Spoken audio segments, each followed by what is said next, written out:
$7.25. What can I buy? $7.25. Half the states in the pie make $7.25. Gas is $3.25. How far can Fast food places like In-N-Out at Fisherman's Wharf in San Francisco are often packed at lunch. According to a manager there, workers' wages start at $23 an hour, but it's not the same story at other places. At other fast food places, employees can be making $16, $17, or $18 an hour. Now, a new California law will boost the minimum wage of fast food workers to $20 an hour starting April 1st.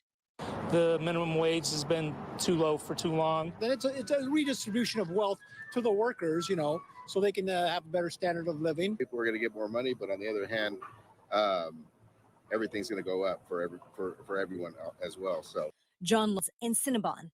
I have 10 Antians and Cinnabon in the Bay Area, so 5 Antians and 5 Cinnabon. Johnson says the new $20 minimum wage for fast food workers will hit his bottom line hard. That's going to impact us by an increase of $470,000 annually across those 10 stores. Johnson says he may have to consider layoffs and closing some locations. He says there are other drawbacks. It means that we have to raise prices, which we don't want to do.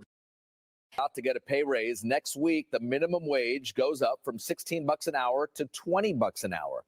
But the restaurant operators say a higher wage could mean fewer workers. Here's a minimum wage for fast food workers from $16 to $20. Amir is not sure if he can afford that change.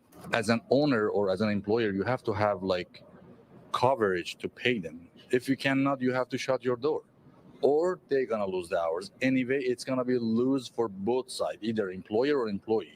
Some have suggested the wage hike could be covered by raising prices, but Amir says passing the cost to customers is not as simple as it might sound. You cannot just out of nowhere change the prices so people are going to go elsewhere. There's a lot of options out there. They need the money to keep up with the Bay Area's cost of living. Customers we talked to at the roundtable say they sympathize with all sides: employers, employees, and customers. Everywhere, everything's getting higher, so people need to make more money for that, and rent's getting higher. So, it's understandable from both perspectives. Yeah, because if the stores or shops raise their prices, you might not go. I didn't know that I could sing. I bet you didn't know that I could sing. Oh, girl, know that I could sing. That's $7.25, man. That's that $7.25 rendition, man. Perfect Timing Podcast with the Blast. We back with another episode, and today we are talking about the California minimum wage fast food raise hike to $20 an hour. $20 an hour in California is the minimum wage for fast food workers. Some people not excited. I showed you soon as we came in, I'm presenting articles to you. I'm presenting to you both sides right now. Before we get too far into it, I'm going to show you another video of some of the questions surrounding this issue. Governor Gavin Newsom not too long ago announced the California minimum wage would be going up to $20 an hour for fast food workers starting on April 1st. But now we're learning that some companies, as you mentioned, will be exempt from this, which brings us to Panera Bread. Because of the franchise, they bake bread at their restaurants. They are not considered fast food according to this new minimum wage law. The law states that restaurants which bake their own bread and also sell it as a standalone item do not fall into the category of fast food, even though some customers consider them to be so. There is now an investigation into this loophole, especially in light of some financial contributions made by Panera Bread franchise owner Greg Flynn, who reportedly donated more than $150,000 to Newsom's campaign. And this is according to Bloomberg News. Flynn is from the Bay Area and is considered the largest franchisee in the country, with thousands of brands, including Applebee's, Pizza Hut, Taco Bell, and 24 Panera Bread locations. He was recently quoted saying that this increase would, quote, all but kill the franchise business model. Flynn and Newsom supposedly went to high school together and may share some business dealings. Pasadena Assembly member Chris Holden, who authored the bill, did.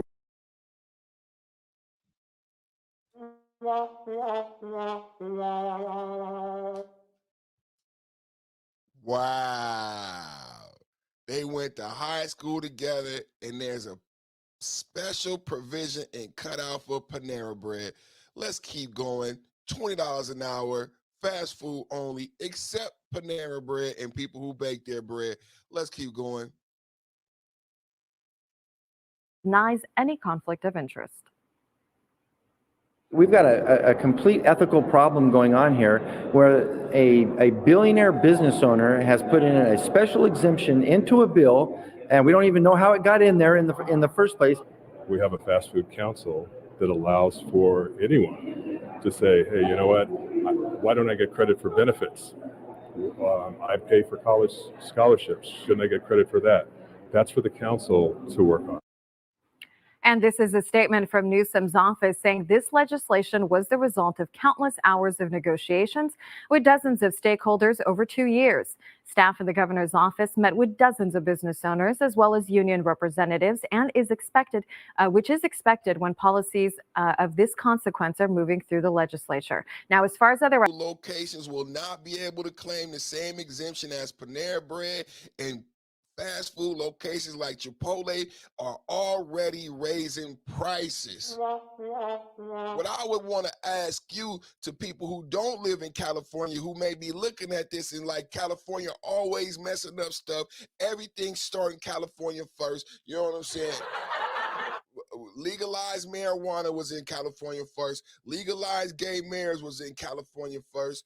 Affirmative action being repealed was in California first. Now you got $20 minimum wage for fast food workers with special carve-out exemptions for billionaire bodies. That's in California first. Is that coming to you? I don't know if it's coming to you because y'all didn't get the real high gas prices, but I would argue that $7.25 as the norm, as the federal minimum wage, has to be looked at in an election year. I'm going to be very careful about how I speak about that because I know I'm a small YouTube channel, so I got to be careful about how I present these topics.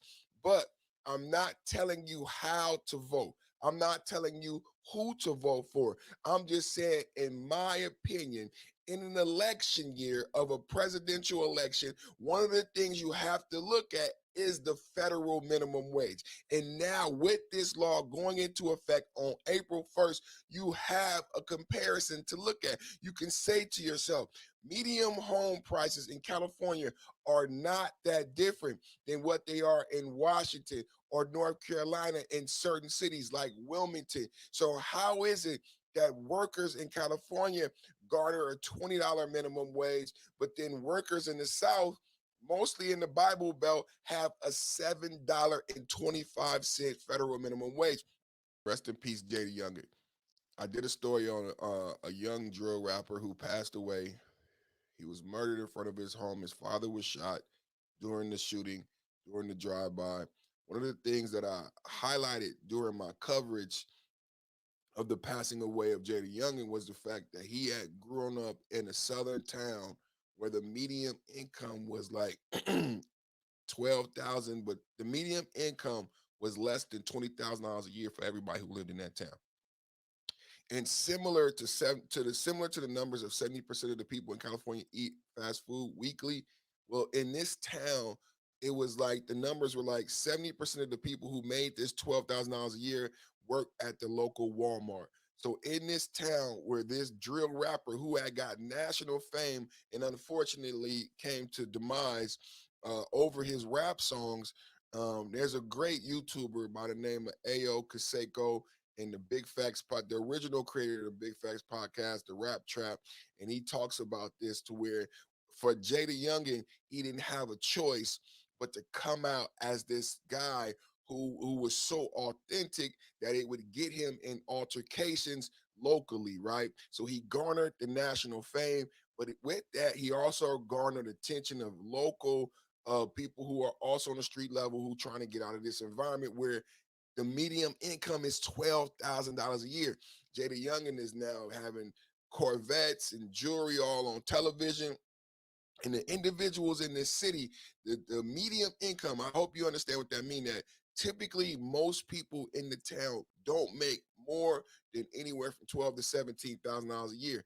And over half of the people back in the day would work at the plant or work at the sugar mill or work at the factory. Well, in the city that Jada Youngin lived in, over 50% of the people who had a job worked at Walmart. That is how you get everybody at the same medium level income, around 12 to 17,000, with a federal minimum wage of $7.25.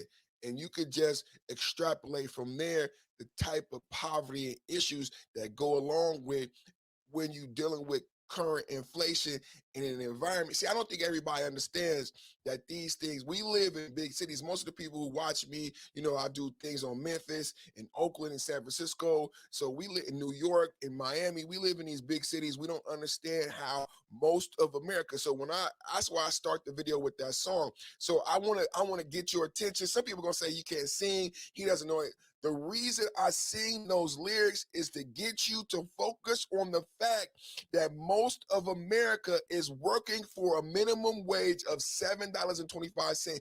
Even currently, with the current inflation, with the current president, and the fact that it's an election year and it's not being discussed. During debates, you should be talking about why isn't the federal minimum wage being talked about, at least at $10 or $12. It should be at least at double digits at the richest country in America. With the current inflation, with gas costing what it costs nationwide, we saw gas prices increase, but never did you hear the current administration talk about raising the minimum wage.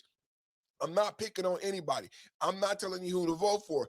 I would not be even talking about this topic if it were not for the fact that California on April 1st, April Fool's Day, is raising the fast food minimum wage to $20 an hour. Let's see what else I can find to present a case for today's argument. Thank y'all for watching. I know you like the videos. The governor has argued for Proposition 1, a $6.4 billion bond issue, is what he calls a game changer in the effort against chronic homelessness.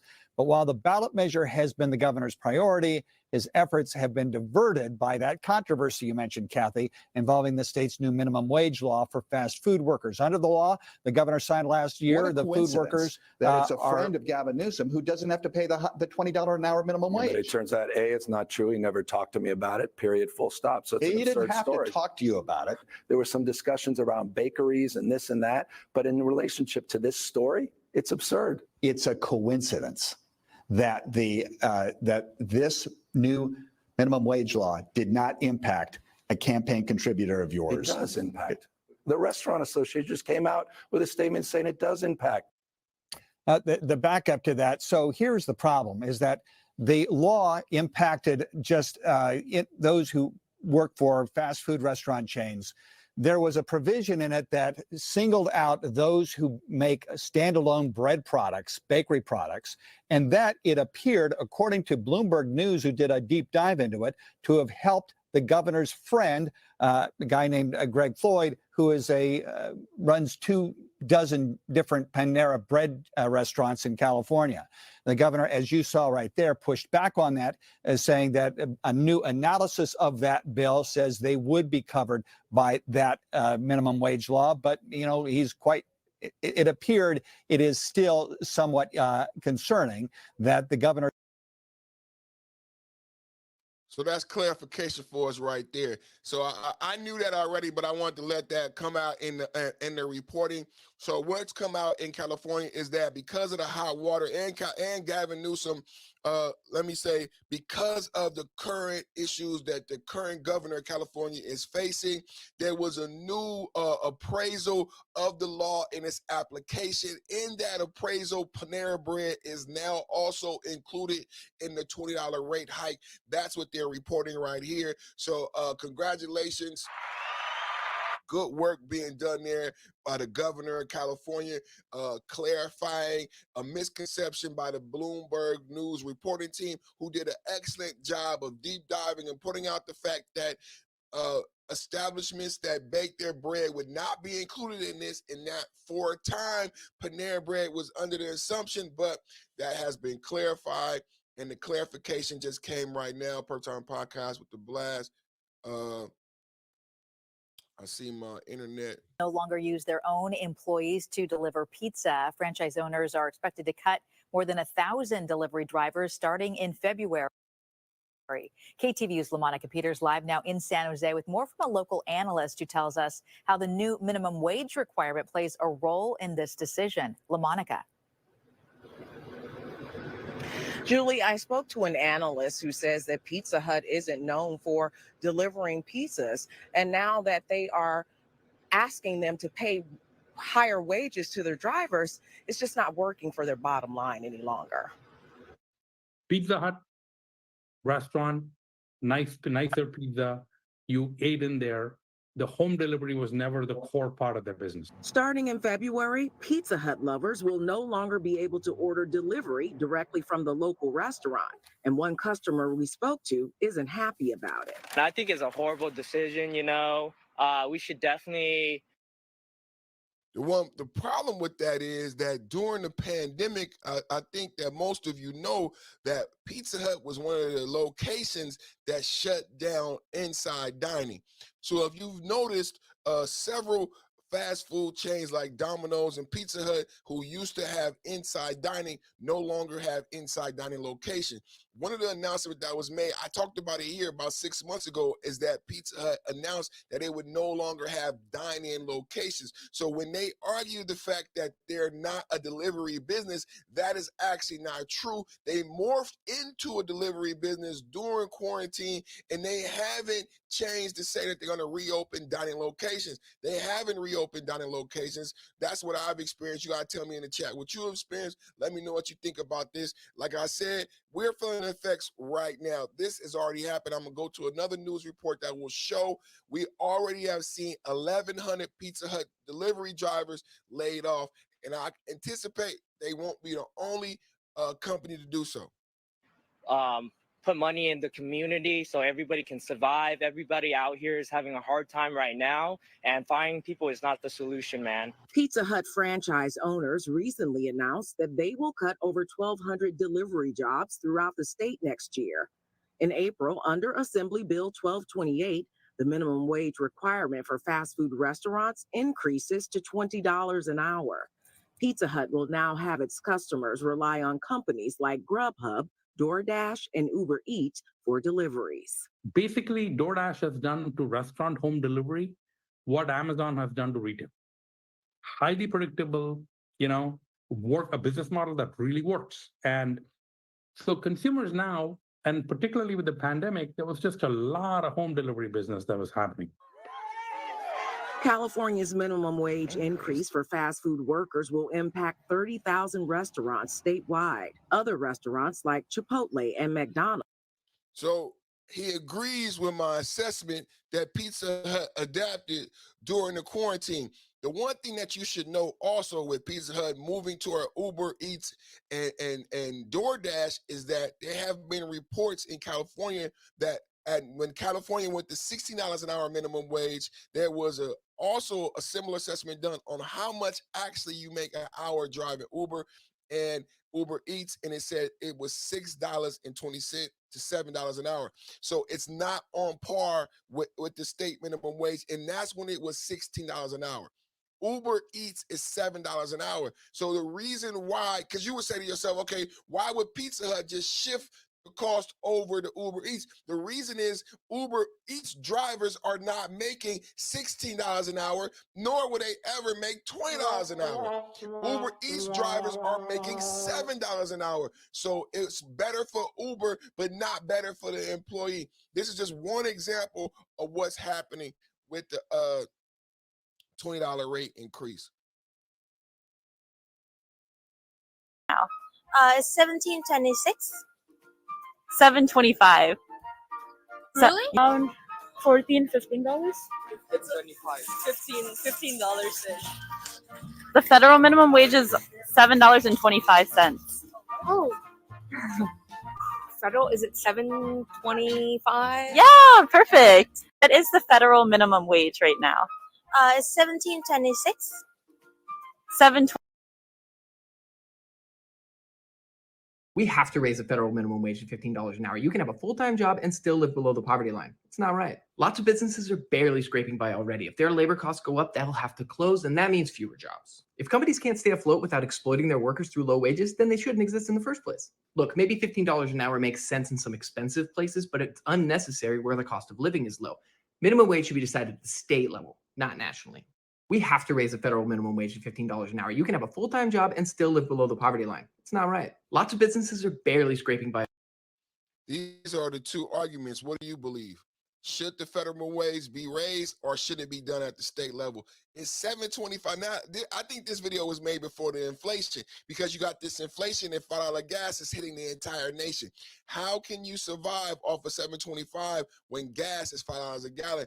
Let's keep going. I'm just showing different videos so you can get the different experiences. I love the video that shows that people really don't understand and out of touch because even this guy, I don't think he lives in a state that has a $7.25 minimum wage.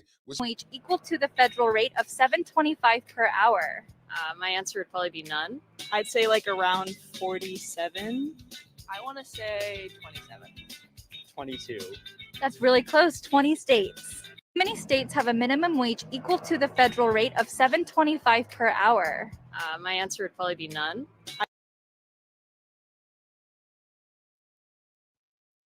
None. I'm not going to hit the laugh track because that's not funny because actually 22 states. If you listen to my song, I say over half the states in the pie make $7.25. 22 states currently have a $7.25 minimum wage requirement. In most of these places, the median income is $12,000 or below. And we're talking about mostly in the southern states, Bible Belt, where the majority of blacks live. This is not by accident. Where the most lowest income people is the highest concentration of blacks, is where the lowest wages are, where the lowest cost of living, and where the lowest level of living in America exists. All of these things coincide with each other. Let's keep going. Minimum wage has gone unchanged for 13 years. It currently sits at $7.25 an hour. And with inflation up, many workers are struggling to keep up and just make ends meet. We want to bring in Yahoo Finance's Danny Romero, who joins us now with more. And Danny, this has been unchanged, like I just said, for over a decade. Prices have significantly increased since then. What's the disconnect? Well, it's obviously there's a really big disconnect. I mean, over a decade now. But with the federal minimum wage sitting at $7.25, if you calculate rough estimate, that's about $15,000 per year for full time. Now, some states have obviously taken the initiative and increased their state minimum wage. For example, Seattle is one of them. They increased their minimum wage to $17.27 for larger employers and smaller employers. But still 20 states are lagging behind and some states don't even have a state minimum wage. Last year, President Biden signed an executive order to increase the federal minimum wage to $15 an hour by 2024, but that was stalled in the Senate and there really hasn't been much movement since then. Now, on the bright side, we have seen some retail giants like Target, fast food chains like Chipotle increase their minimum wage. And not only that, they've also had a signing bonus for low entry level workers. So you're really seeing that initiative being taken on at kind of a steady movement. Let's show that map really quickly. Let's show the map what it looks like currently in the United States, what states have the minimum wage and what states don't. So what you see here in green are the states that don't currently have 725, and in blue are states that currently have